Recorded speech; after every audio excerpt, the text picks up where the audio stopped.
Let's dig deeper on these issues with Republican Congresswoman María Elvira Salazar from South Florida. We should note she's also a member of the Committee on Foreign Affairs. Congresswoman, great to see you. Thanks for sharing part of your afternoon with us.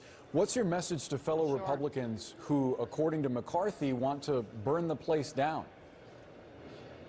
Well, I don't see it that way. I see that democracy, and thank you for having me. Wonderful to be talking to you, another Miami fellow.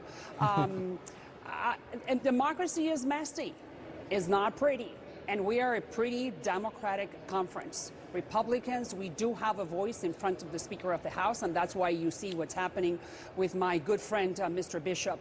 But I think that we should look at it from a journalistic point of view, is that this is democracy, it's messy, and we have a major problem in Washington, which is spending. We're spending $4 million a minute.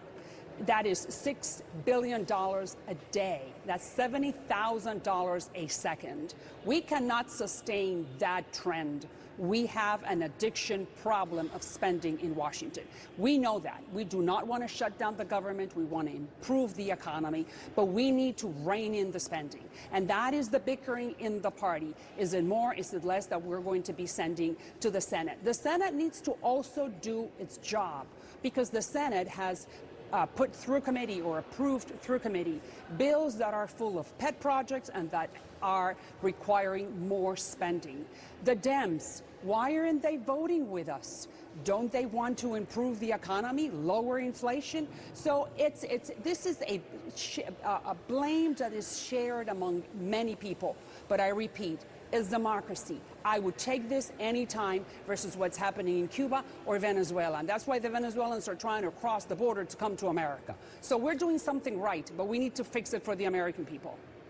On the conundrum that McCarthy is facing, if he doesn't sway some of these hardliners in your party, there are Democrats out there that are having discussions about potentially cutting a deal with the Speaker. Of course, the threat is that members like your Republican colleague, Matt Gaetz, see that as a political death warrant. So would McCarthy making a deal with Democrats really lead to him losing his job as Speaker? Listen, Ronald Reagan and Tip O'Neill, they had a very good relationship. This country is bipartisan. There are only two parties, the Republicans and the Democrats. We got to work with them. I am a very good example.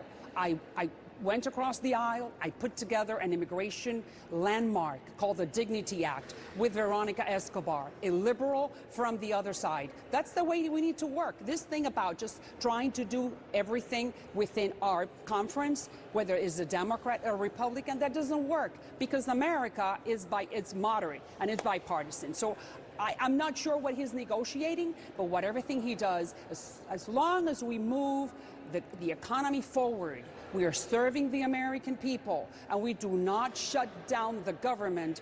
I mean, anything is good if it's within Congress. You said that democracy is messy and it's okay for there to be disagreements even within parties. One point of contention where it seems as though members of your party are far apart is Ukraine funding. Should it be included in a spending bill? Should it be part of a separate bill? And what's your message to people like Congressman Byron Donalds, who says there's no money in the House for Ukraine right now? Well, look, you know, I represent the city of Miami, full of Cuban Americans, people that we know what socialism means, right? We know what Vladimir Putin is willing to do. If we don't help the Ukrainians, continue helping them, mind you, with guardrails, we need to have transparency. We know where the money is going. We need to know exactly what they're doing with our dough. But if we abandon them, then what are our allies going to say? That the United States of America is not a reliable partner, number one. Number two, Vladimir Putin could say, okay, look, Biden is pretty weak, and Congress abandoned the Ukrainians. Now why don't we try Poland? And then we'll have a major, monstrous problem. So sending the message to Vladimir Putin that we're going to abandon Ukraine at this hour is not good. We should have done it back then, when the Biden administration did not prove force and sent a very strong and monumental message to Vladimir Putin, don't dare to go in, like it happened during the Trump administration. You know, everything is measuring force, and unfortunately the Biden administration did not send the right message, and look what the mess we're in right now. Congresswoman María Elvira Salazar, unfortunately, we have to leave the conversation there. Would love to continue it at some point in the future, though. Sure. Thank you, Boris.